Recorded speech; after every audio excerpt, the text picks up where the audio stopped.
예, 고맙습니다. 방금 읽었던 골로새서 1장 11절의 본문을 가지고 믿음의 삶, 인내라는 제목의 말씀을 나누려고 합니다. 성도 집회를 통하여 우리는 믿음에 대해서 다시 한번 생각하는 좋은 기회가 되었다 여겨집니다. 그럼에도 우리가 믿음의 본질, 믿음의 열매, 결과 쭉 들었음에도 불구하고 여전히 우리 가운데 이 믿음의 삶들은 쉽지 않다 이렇게 느끼게 됩니다. 그것은 무엇이나 믿음의 삶을 살면은 바로바로 결과가 있으면 그게 동기부여가 되어지고 더 잘 믿음의 삶을 이렇게 살 수 있을 것 같은데 이제 그렇지 않기 때문이죠. 이제 우리가 믿음의 삶을 말했을 때 거기에 동반되는 것은 바로 무엇이 있습니까? 인내란 단어입니다. 물론 어떤 부분에 있어서는 우리가 믿음의 어떤 삶들을 살았을 때 바로 응답이 오기도 하고 결과가 나타나기도 하지만 대부분에 있어서 우리가 믿음의 삶을 말할 때에는 그것은 인내를 항상 동반하는 것을 우리가 알 수가 있습니다. 왜냐하면 우리의 기도에도 바로 응답이 없습니다.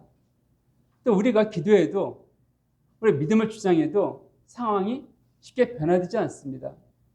또 우리가 기도하고 정말 내가 믿음을 주장하며 주 앞에 나가고 말씀 붙잡고 나간다 할지라도 나와 매일 부딪히는 그 사람의 삶들이 하루아침에 바뀌지 않습니다. 난 내가 무엇이나 믿음으로 기도하고 믿음의 약속을 주장하고 믿음으로 무엇인가 했으면은 그 결과가 바로 나타나길 원하는데 그렇지 않은 것을 보게 되어지죠. 그럼에도 불구하고 거듭난 그리스도인에게 있어서 이 인내는 믿음의 삶이자 반드시 나타나야 할 신앙의 덕목이라고 성경은 알려주고 있습니다. 성경은 이 인내에 대해서 갈라디아 5장 22절을 보면 성령의 열매로 언급하고 있는 것을 알 수가 있습니다. 또한 고린도전서 13장 4절을 보면 이 인내는 사랑의 특징으로 나타나고 있습니다. 사랑은 언제나 오래 참고 이렇게 되어 있죠. 또한 베드로후서 1장 6절을 보면 우리가 성숙해지는 그런 과정 속에서 이 인내가 반드시 있는 것들을 보게 됩니다. 지식의 절제 인내를 이렇게 언급된 것을 우리가 알 수 있고요. 그리고 마지막으로 골로새서 3장 12절 보면 바로 성도의 삶의 특징으로 언급되어 있습니다. 거기 보면 너희는 하나님이 택하사 거룩하고 사랑받는 자처럼 긍휼과 자비와 겸손과 온유, 오래 참음을 옷 입으라. 오래 참음을 옷 입으라고 말씀하고 있는 것이죠. 그래서 우리가 이 믿음의 삶을 산다, 그리스도의 삶을 산다는 것은 결코 인내의 삶인 것을 성경은 여러 군데에서 알려주고 있습니다. 그런데 제가 지금 몇 가지 성경 구절을 읽어드리고 말씀드렸는데 여러분 인내와 오래 참음 그 차이를 혹시 알고 계십니까? 인내는 한자이고 오래 참음은 한글이 아닌가 이렇게 생각할 수 있는데 인내와 오래 참음은 우리가 일반적으로 이게 혼용해서 우리가 쓰긴 합니다. 그러나 거기 구별점이 있습니다. 이것은 헬라어에서도 마찬가지입니다. 성경에서도 마찬가지인데 성경에서 이 인내라는 단어가 두 가지로 쓰여져 있습니다. 하나는 휘포모네라는 단어이고 하나는 마크로디미아라는 단어인데 휘포모라는 이 단어는 주로 인내, 견딤 이것을 번역되어졌고 마크로디미아 이 단어는 오래 참음으로 번역되어 있습니다. 이 자가 어떻게 차이가 나는가? 자, 휘포모네는 헬라어 휘포는 전치사인데 이건 몸을 아래라는 뜻입니다. 그럼 메노 머물다는 뜻인데 이건 결합어로서 상황을 견디는 인내 이렇게 정의할 수 있습니다. 다시 말씀드리면 고난과 환난과 시험과 박해, 기다림, 시련 등 힘들고 어려운 상황에서도 무너지지 않고 버티는 상태 이것을 바로 인내, 휘포모네 이 단어를 사용했습니다. 우리가 이렇게 말했을 때 대표적인 사람들이 떠오르는 사람이 있죠. 누구입니까? 바로 구약 성경에서 욥을 우리가 말할 수 있을 것입니다. 그래서 야고보서 5장 11절 보면 너희가 욥의 인내를 들어서 알거니와 이렇게 말한 것을 알 수가 있습니다. 이따 다시 한번 언급하겠지만 욥의 그 삶들을 생각하기만 하더라도 어떻게 그 힘든 삶들을 버틸 수 있었을까? 인내할 수 있었을까? 견딜 수 있었을까? 생각되어지는데 그때 우리가 그 욥의 그 인내를 보면서 성경은 휘포모네라는 단어를 사용했습니다. 그 반면에 자 마크로디미아 이것은 오래 참으로 번역된 단어인데 이것은 마크로스 길다란 단어와 디로스 분노 감정의 결합으로서 분노를 길게 미루는 것 이런 뜻입니다. 즉 사람을 참는 인내를 할 수 있는 것이죠. 우리가 왜 화를 냅니까? 사람들의 관계 속에서 우리가 부딪힘이 있고 다툼이 있으니까 화를 내게 되잖아요. 그것을 오래 참는 것 이렇게 말할 수 있습니다. 우리 인간이기 때문에 우리는 혼자서 살 수가 없습니다. 공동체 안에서 우리는 속해 있습니다. 먼저는 가정이라는 그 공동체 안에 속해 있게 되고요. 또 우리가 학생들은 학교라는 그 공동체에 속해 있고 또 직장인들은 직장의 공동체, 동호회, 심지어 교회도 마찬가지입니다. 우리 인간은 혼자 살 수가 없습니다. 공동체 안에 속해 있다라는 것이죠. 그 공동체 안에 있다 보면은 늘 우리가 경험적으로 고백하게 되고 알게 되지만 나와 뜻이 잘 맞는 사람도 있고 맞지 않는 사람도 있습니다. 정말 이 사람은 무엇인가 내가 하는 것이 늘 불만이 많아요. 내가 뭘 하든지 간에 좋게 봐주는 것이 없이 늘 불평하고 늘 나한테 뭐라 그러고 있고 이런 사람들이 꼭 있습니다. 참 신기하죠. 많은 사람들은 다 나를 인정하고 좋아해주고 칭찬한다 하더라도 꼭 그 사람만은 괜히 시비 걸고 있고 이렇게 어렵게 한 사람들이 있습니다. 이게 인간 사이에 참 묘한 것 같아요. 근데 이런 모습들은 그들이 주님을 모르기 때문에 구원받지 않았기 때문에 여길 수도 있습니다. 그러나 모임 안에서도 마찬가지입니다. 우리가 구원받았음에도 불구하고 우리 안에 여전히 미성숙함이 있기 때문에 우리 안에서도 우리가 함께 모이다 보면은 그런 다툼과 그런 분열들이 있다는 것이에요. 서로의 상처를 주고 있고 상처받고 있고 참 감사한 것은 그래서 제가 모임을 섬기면서 지금 우리 가운데 그런 것들이 거의 나타나지 않기 때문에 참 많은 감사가 있습니다. 사실 조금만 눈을 들어본다 하더라도 사실 이것은 많은 모임에서 나타나는 현상이에요. 왜 많은 사람들이 교회를 떠나는가? 이런 부분들 때문에 그들이 교회를 떠난다는 얘기를 종종 듣게 됩니다. 자, 이러면서 볼 때 휘포문에는 우리의 의지와 관계가 있다.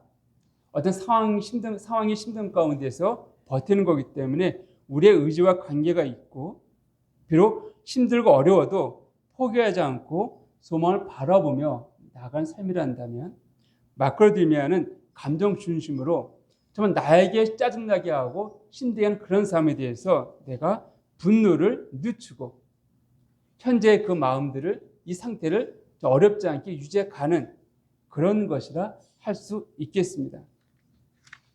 이럴 때 우리가 알 수 있는 것은 우리의 인내는 상황 앞에서는 힘들고 어려운 그런 환경 가운데는 버텨야 하고 사람 앞에서는 정말 우리가 마음을 지키는 그런 것이라 하겠습니다. 여기서 이런 삶에 대해서 우리가 구체적으로 사람을 통하여서 어떻게 이런 삶들을 살았는가. 즉 우리가 인내에 대해서는 압니다. 참아야 돼. 인내해야 돼. 알고 있어요. 그런데 실제적으로 어떻게 인내해야 됩니까? 내 상황이 이렇게 어려운데 내 마음이 이렇게 어려운데 언제까지 참아야 되나요? 어떻게 참아야 됩니까? 이런 마음의 위침들이 종종 물리기도 합니다. 저 역시도 마찬가지예요. 저 역시도 주님과 함께 했던 그 많은 시간들 가운데서 이런 위침들의 시간이 있었습니다. 왜 저를 놔두지 아니하시고 왜 이렇게 괴롭게 하십니까? 이런 위침들이 참 많이 있었습니다. 내가 참 하나님 몰랐다 한다면 욥이 태어나지 않았으면 좋았을 뻔했다 이런 것처럼 내가 참 하나님 몰랐다고 한다면 이런 어려움들은 이런 메시는 이런 힘듦들은 내가 경험하지 않아도 되는데 왜 주님 나를 찾아오시고 나를 만나셔갖고 나를 이런 힘듦, 이런 어려움, 이런 멸시를 받게 하십니까? 라고 외쳤던 적이 있었습니다. 평온에 평탄 살아온 것 같지만 여러분의 삶들도 마찬가지입니다. 우리가 보기에 다들 믿음이 있고 잘 자라신 것 같지만 이제 한꺼풀 베끼고 보면은 정말 지금까지 오는 그 과정 가운데에서 얼마나 많은 힘듦과 어려움과 정말 내 안에 끊임없는 갈등이 있었는지 아마 우리 스스로 아마 고백할 수밖에 없죠. 참 증명할 수 있다라고 여겨집니다. 그럼 그런 힘든 가운데 어떻게 내가 내 마음을 지키고 인내 삶을 살 수 있을까? 인물을 통해서 한번 살펴보겠습니다. 첫 번째는 요셉입니다. 우리가 잘 알고 있듯이 요셉은 어떠했습니까? 하나님께서 꿈을 꾸게 하셨습니다. 즉 소망을 주셨다는 거예요. 그 소망이 무엇입니까? 형들이 네 앞에 절할 것이고 심지어는 부모님까지도 네게 와서 절할 것이다. 너를 섬길 것이다. 이런 소망을 주셨습니다. 꿈을 꾸겠다는 거예요. 요셉은 그 꿈을 꾼 것밖에 없습니다. 내가 이런 꿈을 꾸었습니다. 내게 이런 소망이 있습니다. 내게는 비전이 있습니다. 이런 것이죠. 근데 형들 보기에 이게 못마땅히 있습니다. 하나님께서 우리를 놔두고 너한테만 일하신다고 이런 갈등이 있는 것이에요. 모임 안에서도 충분히 나타나는 부분들입니다. 여러 믿음의 형제자매들이 있을 때 한 명의 형제자매들이 주께서 이런 은혜를 주셨습니다 했을 때 저 역시도 지금 기억나지만 한번 얘기 드리는 기억이 있습니다. 모임 초기에 정말 어렵고 힘들고 주님께 그냥 매달려서 주님 찾고 있는데 한 자매가 싱글생 웃으면서 이렇게 말해요. 하나님 내 기도를 너무 잘 들어주세요. 그렇게 말하는 거예요. 제 마음이 무슨 생각인지 아십니까? 나를 위해서는 기도하지. 내가 이렇게 힘들어하는데 잘 들어준다면 나를 위해서 기도해주면 그 기도 응답하실 거 아니야. 난 지금 죽을 것 같은데 지금 이 상황 가운데에서 말은 못하겠고요. 그 말을 듣는데 마음이 굉장히 불편했었지 말하면요. 떠오르는 막 올라오는 거예요. 요셉이 아무 잘못한 게 없잖아요. 이런 꿈을 주셨으면 이랬잖아요. 근데 그것이 미운 거예요. 그래서 어떻게 하면 우리가 알다시피 요셉을 팔아버렸잖아요. 그 미디안 상인을 팔아버렸습니다. 그리고 결국 우리가 알고 있듯이 보디발 집에 팔려가게 되어지고 거기서 노예 삶들을 살기 시작했습니다. 그리고 나서 요셉 총리가 되고 난 다음에 형들이 와서 요셉을 처음 만났습니다. 그 장면이 창세기 45장 5절에 나와 있습니다. 자, 요셉의 정체가 무엇인지 알고 나서 형들이 두려움 가운데 있을 때 요셉이 이렇게 말합니다.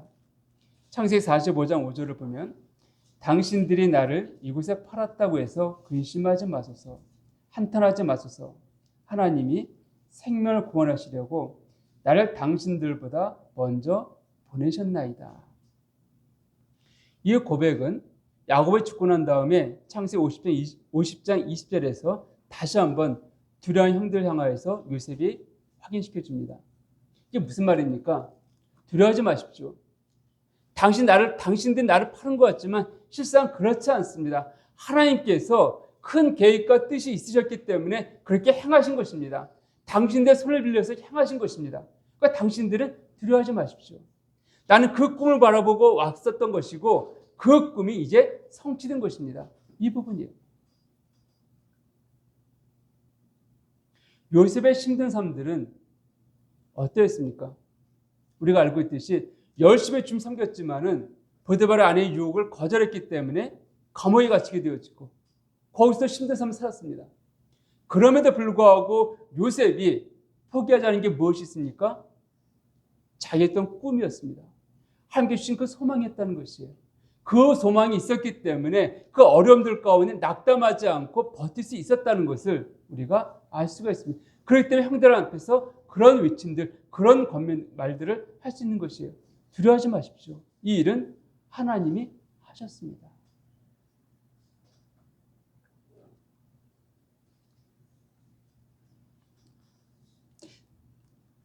사랑하는 여러분, 우리가 요셉의 입장 한번 대보십시오. 요셉의 그런 상황 가운데서 여러분들이 아무 잘못이 없는데 종으로 팔렸다 생각해 보십시오. 그럼 여러분 뭘 생각하시겠습니까? 왜 내가 종으로 팔려왔지?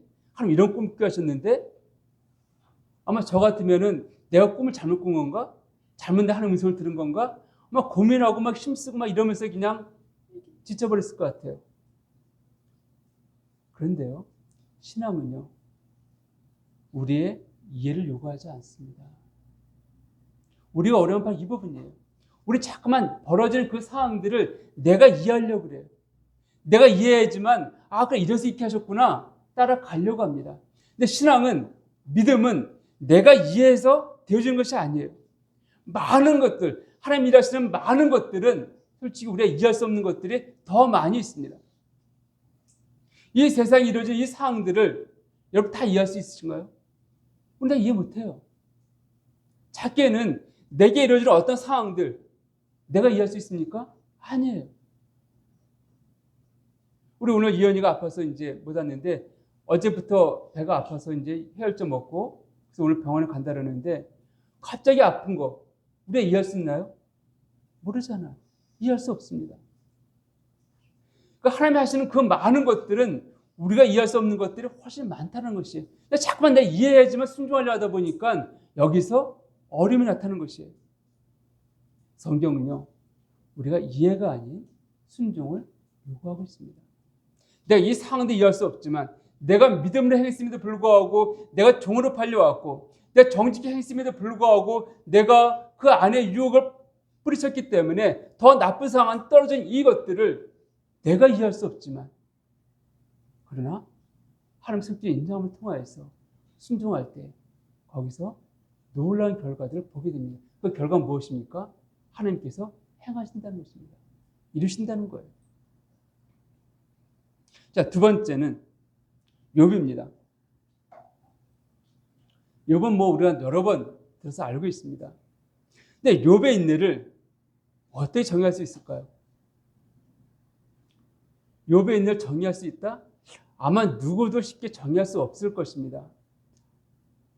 그럼에도 불구하고 욥은요, 자기에게 나타난 그 상황들을 이해할 수 없음에도 불구하고 어떻게 했습니까? 하나님의 주권을 인정했다는 것이에요. 욥기 1장 20절과 21절을 좀 봅시다. 욥기 1장 20절 21절을 보면 욥이 일어나 겉옷을 찢고 머리털을 밀고 땅에 엎드려 예배하며 이르되 내가 모태에서 알몸으로 나와 싸운즉 또 알몸의 그리로 돌아가올지라 주신 이도 여호와시오 거두신 이도 여호와시오니 여호와 이름이 찬송을 받으실지니이다 하고. 이게 어떤 상황 가운데 이 고백이 나오는지 아십니까? 이 앞의 내용은요, 자기의 자녀들이 다 죽었습니다. 먼저 자기의 재산을 다 잃어버렸어요. 그리고 자기의 재산을 다 잃어버리고 알거지가 되어진 하루아침에요. 그리고 자기 자녀들이 다 죽어버렸습니다. 우리 IMF 때 많은 회사들이 무너졌는데 이 욥은 더 심한 거예요. 빚진 것도 없었잖아요. 자기 재산이에요. 양, 소, 염소 다 자기 거예요. 근데 그것이 남이 다 훔쳐 가져갔습니다. 이웃나라 쳐들어와갖고. 그 자녀들은 하루아침에 죽음을 맞았어요. 이런 상황까지 만약 여러분들이 이런 상황을 맞닥뜨린다면 어떤 마음이 들까요? 거기서도 한번 예배할 수 있겠습니까? 이 예배라는 단어 우리가 알고 있죠. 프로스케어, 무릎 꿇어 경배하는 것입니다. 누가 하나님을 경배할 수 있습니까? 무릎 꿇어 경배합니까? 그분이 누구인지 아는 자들입니다. 하나님 전능자인 것을, 그분이 만왕의 왕이서 아는 자들이 경배할 수 있는 것이에요. 그런데 아무리 하나님의 만왕의 왕이시고 전능자라 하실지라도 내게 이런 힘든 일을, 이런 고난들을 허락하신다면 여러분들은 어떻게 하시겠습니까? 욥은 그 상황을 이해할 수 있었을까요? 누구도 이해하지 못했을 겁니다. 욥도 마찬가지입니다. 욥도 이해할 수가 없었어요. 그럼에도 불구하고 이 모든 것의 주권자는 하나님께서 인정했기 때문에 그 사실 하나로 그는 무릎 꿇었던 것을 보게 됩니다.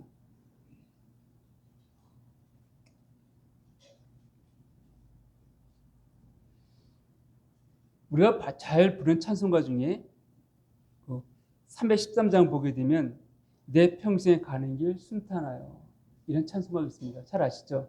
내 평생에 가는 길. 많이 불려지는 찬송가입니다.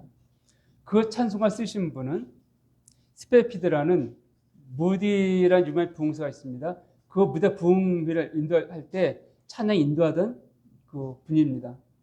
근데 이분이 하루는 가족과 함께 유럽으로 가려고, 미국에 계시는데 유럽을 가려고 이제 했습니다. 그 당시에는 배가 이제 왕복했기 때문에 비행기가 없던 시절이니까요. 근데 자기는 급한 일이 있어갖고 같이 타지 못하고 가족만 먼저 보냈습니다. 근데 좀 있다가 연락이 오기를 그 배가 침몰했다는 거예요.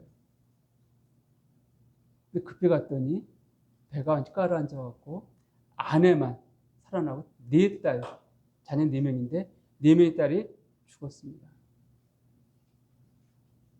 얼마나 고통스러울까요? 그 상황 가운데 쓴 가사 이거입니다. 내 평생 하는 길 순탄하여. 또 있습니다. 여러분, 우리가 또 많이 부르는 내 주여 뜻대로 행하시옵소서. 찬송가 549장인가요? 예.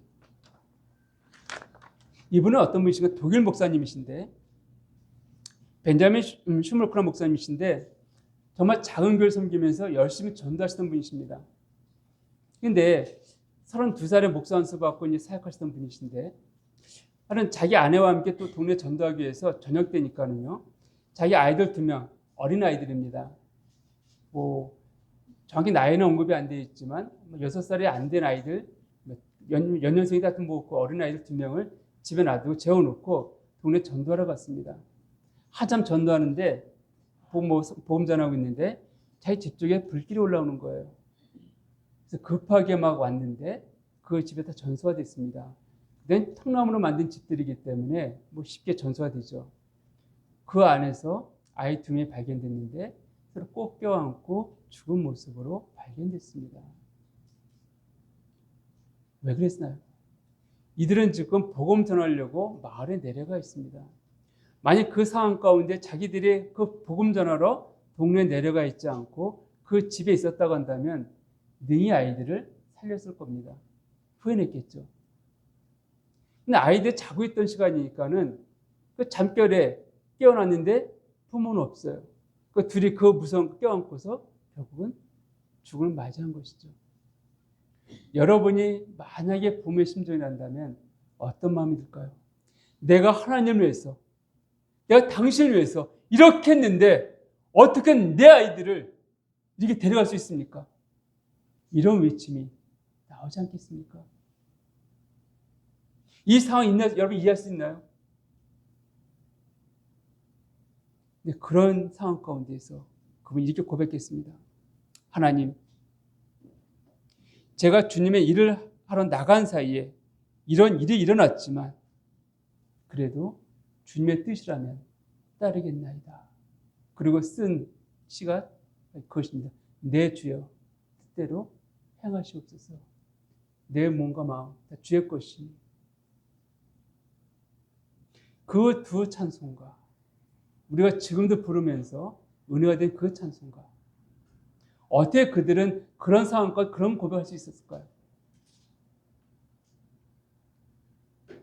그것은 하나님의 주권을 인정했기 때문에 그렇습니다. 비록 지금 내가 당하는 이 어려움, 이 상황도 이해할 수 없지만, 도저히 감당할 수 없겠지만, 그럼에도 불구하고 이 상황을 주관하고 역사하시는 분이 바로 나의 아버지, 나의 하나님, 전능하신 분이다. 나는 이해할 수 없지만 그분께 분명 무슨 계획이 있고 뜻이 있기 때문에 이 일들을 행하신 것이다. 이런 하나님에 대한 그 고백, 그 믿음의 확신들이 그 어려운 상황 가운데서 그대의 마음을 지키고 주님을 높일 수 있었던 것입니다. 욥이 그런 것이죠.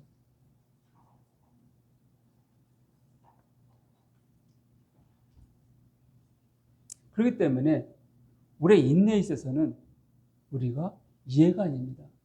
어떨 걸 이해할 수 있을까요? 순종입니다. 그냥 단순하게 하나님 인정하고 그걸 바라보십시오.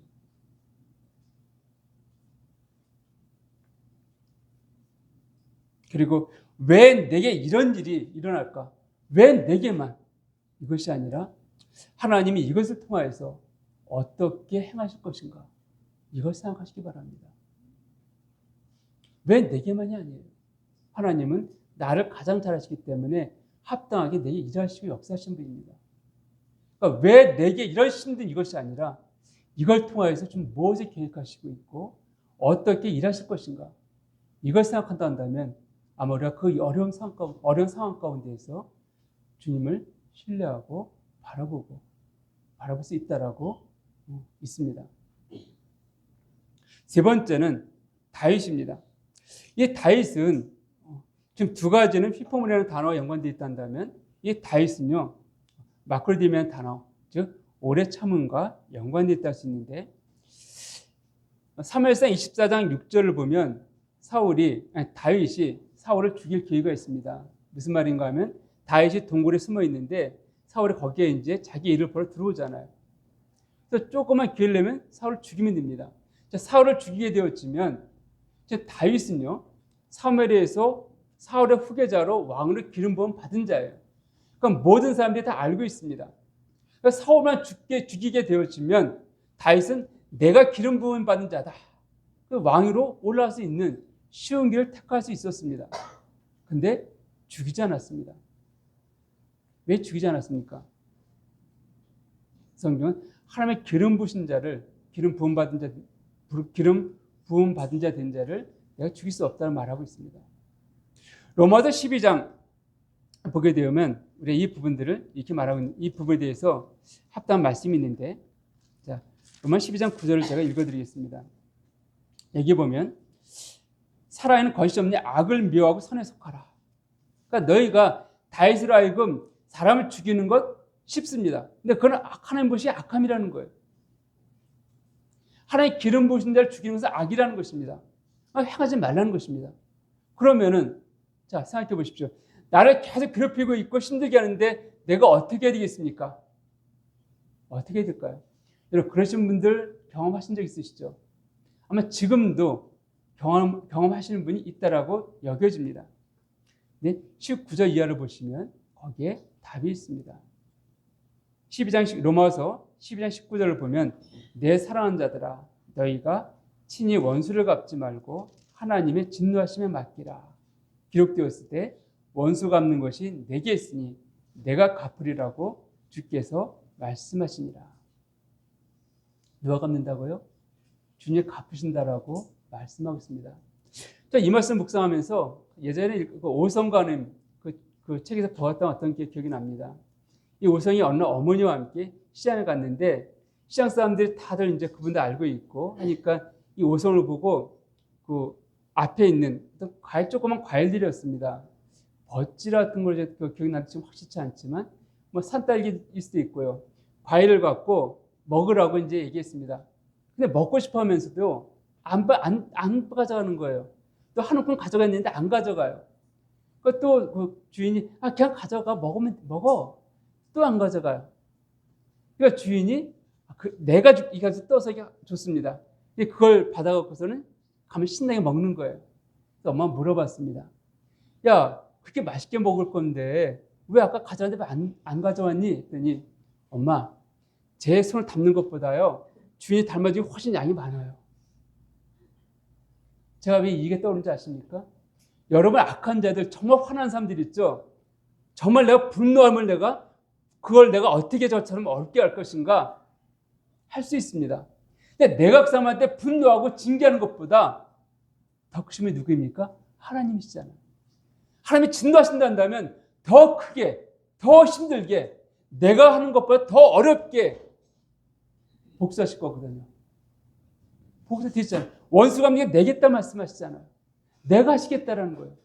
그러니까 내가 한 대 때리는 것보다 하나님 한 대 때리시면 더 아프잖아요.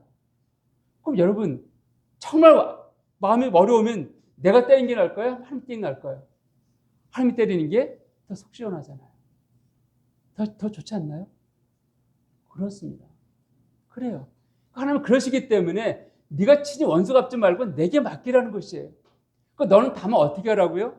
20절 보게 되면 네 원수가 줄이거든 먹이고 목마르거든 마시게 하라.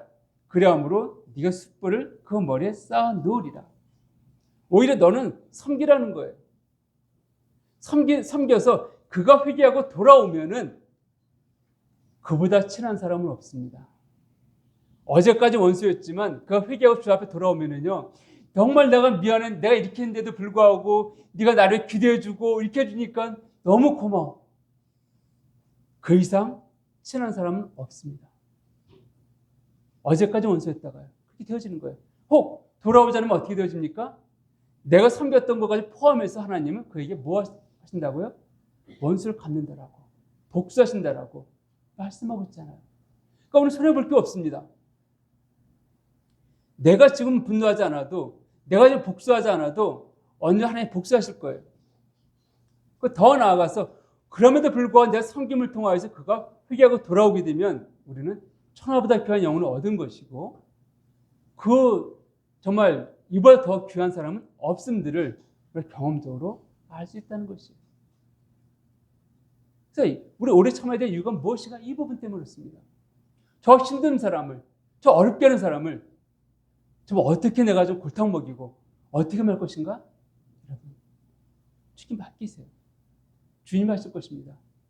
나보다 더 속 시원하게 복수하실 것입니다.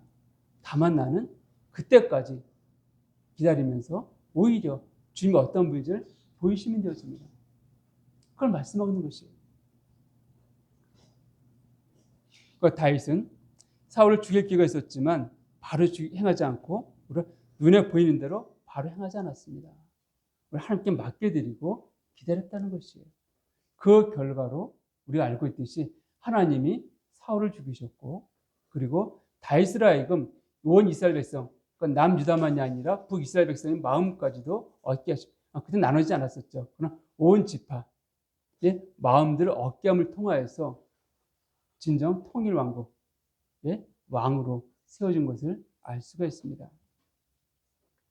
그 네 번째는 완전한 본이 되셨던 예수님이십니다. 예수님은요, 휘포문이나 마크로디메아나 완전하신 분이셨습니다. 어떻게 그분은 이런 삶을 사셨는가? 히브리서 12장 2절과 3절이 있습니다. 같이 한번 보겠습니다. 히브리서 12장 2절과 3절입니다. 여기에 보면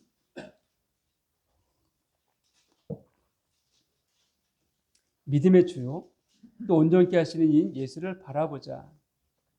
그는 그 앞에 있는 기쁨을 위하여 십자가를 참으사 부끄러움을 개의치 아니하시더니 하나님 보좌 우편에 앉으셨느니라. 너희가 피곤하여 낙심하지 않기 위하여 죄인들이 이같이 자기에게 거역한 일을 참으신 일을 생각하라. 자, 죄인들이 계속 예수님을 거역했습니다. 그 지금 참으셨다는 거예요. 인내하셨습니다. 십자가에 달리셨을 때에도 조롱했습니다. 근데 언젠가 말씀드렸지만 만약 십자가에서 주님이 죽음을 맞이하지 않으시고 정말 그 조롱한 사람들한테 분노하시고자 십자가에 그냥 내려오셨다고 한다면 우리 가운데 구원은 없을 겁니다. 근데 주님이 인내하셨어요. 그것까지도요. 그래서 지난주에 한영재님, 가령재님께서 예수님 모습을 말씀하셨지만 그 부끄러움, 인간적인 부끄러움도 있고요. 사람 때문에 알몸으로 다른 사람 보인다는 것 얼마나 부끄럽습니까? 인간적인 부끄러움들도 있고 여러 가지 것들이 포함된 그 숫자, 그 부끄러움들을 지금 개의치 아니하셨다라고 말씀하고 있습니다. 왜냐하면은 그 앞에 있는 기쁨 때문에 더 말씀합니다. 그 앞에 있는 기쁨 때문에, 기쁨을 위하여. 그 기쁨이 어떤 기쁨입니까? 하나님 보좌 우편에 앉는 그 기쁨입니다. 우리를 구원하고 그 다음에 부활하셔서 하나님 우편에 앉는 그 기쁨, 그것을 바라보았기 때문에 주님은 그 모든 걸 개의치 아니하셨다는 거예요. 개의치 아니하셨습니다. 그리고 만약에 이건 뭐 한 예입니다. 여기에 지금 뭐 용영자 있지만 형제가 서 있고 만약에 우리 복근 형제한테 죄송합니다. 저 용영지 말합니다.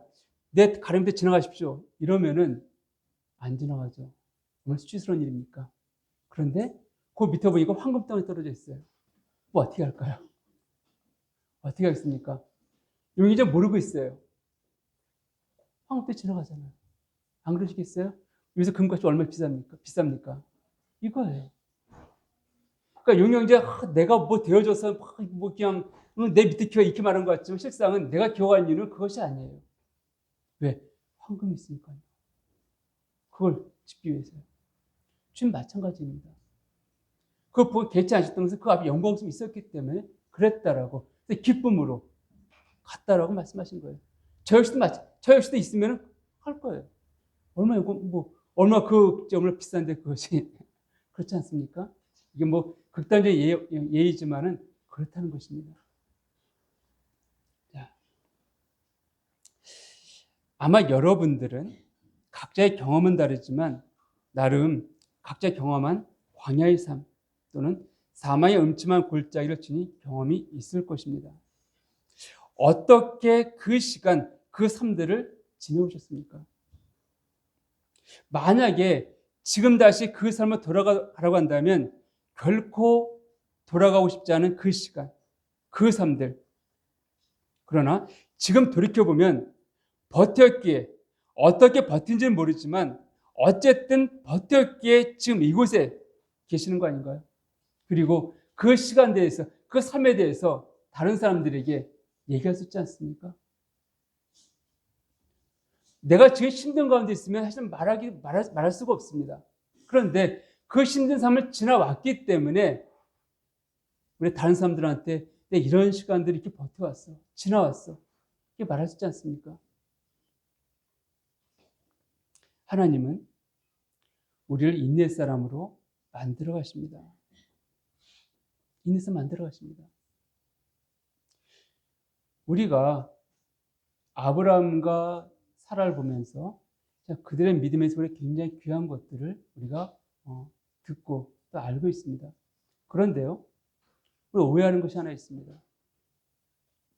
아브라함과 사라가 인내함을 통하여서 이삭을 얻었다고 생각하십니까? 히브리서 11장 6절을 보면 사라가 단산하였지만 그러니까 아이를 낳을 수 없는 상태에 되어졌지만 그가 믿음으로 이삭을 얻었다라고 성경은 말하고 있습니다.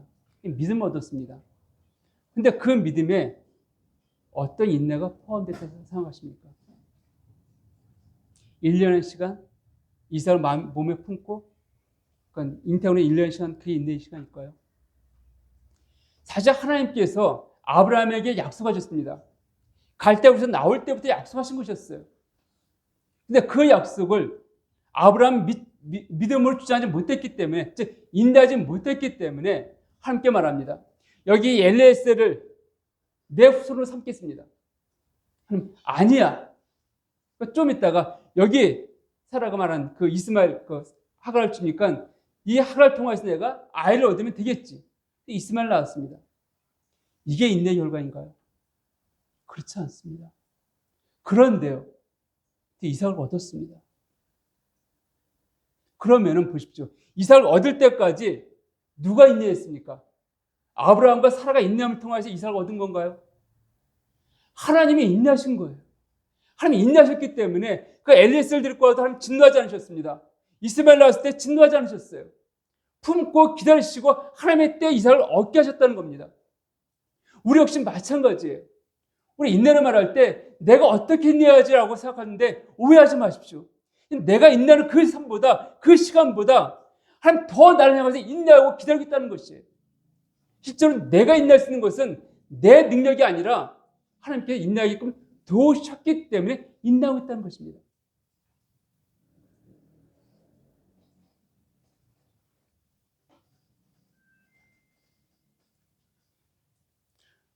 어떤 사람이 산을 올라갑니다. 저 정상을 바라보는데 뭐 올라갈 수 있을 것 같아 올라갑니다. 올라가다 보니까 너무 힘들어요. 내가 쉬운 줄 알았더니 너무 힘든 거예요.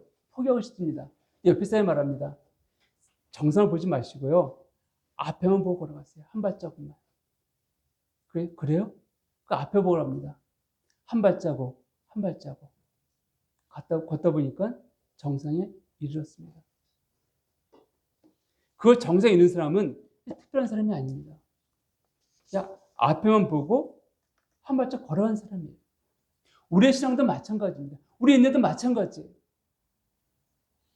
그러니까 먼 것들을 바라보는 것이 아니라 지금 주어진 그 삶 가운데서 한 걸음 한 걸음 나아가는 것입니다.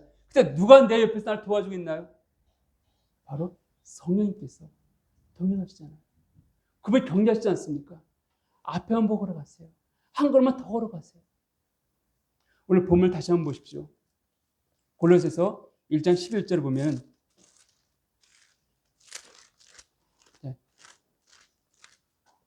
이게 되어 있습니다. 그의 영광의 힘을 따라 모든 능력으로 능하게 하시며 기쁨으로 모든 견딤, 이 모든 견딤이 휘포물이라는 단어가 쓰여져 있습니다. 그리고 오래 참음, 이것은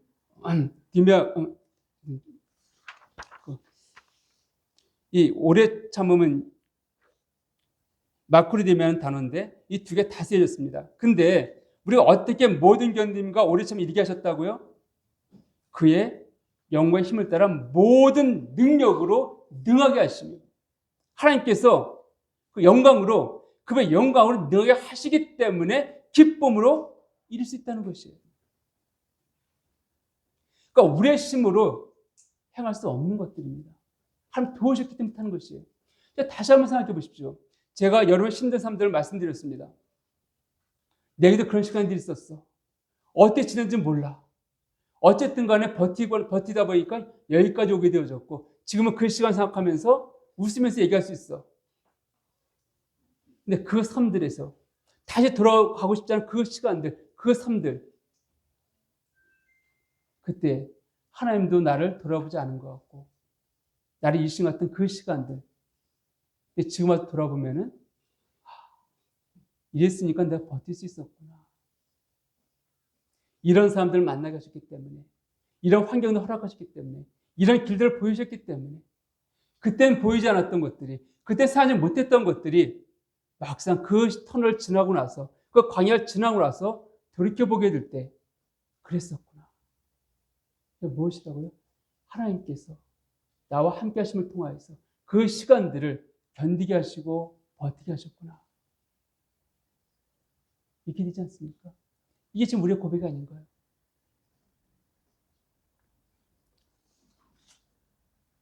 사랑하는 여러분, 인내의 삶은 거창한 것이 아닙니다. 오늘 한 걸음은 하나님과 함께하는 것입니다. 상황 속에서 어렵고 힘든 상황 가운데서 포기하지 말고 낙심하지 말고 한 걸음 나아가십시오. 어렵고 힘든 그 상황 앞에서 분노와 짜증내기 전에 한 걸음 한 번 더 참으십시오. 주님을 바라보며 통하여서. 그럼 하나님께서 반드시 여러분을 인내 사람으로 변화시키실 것입니다. 그럼 여러분들을 원하시는 그런 삶의 모습으로 바꿔 가실 것입니다.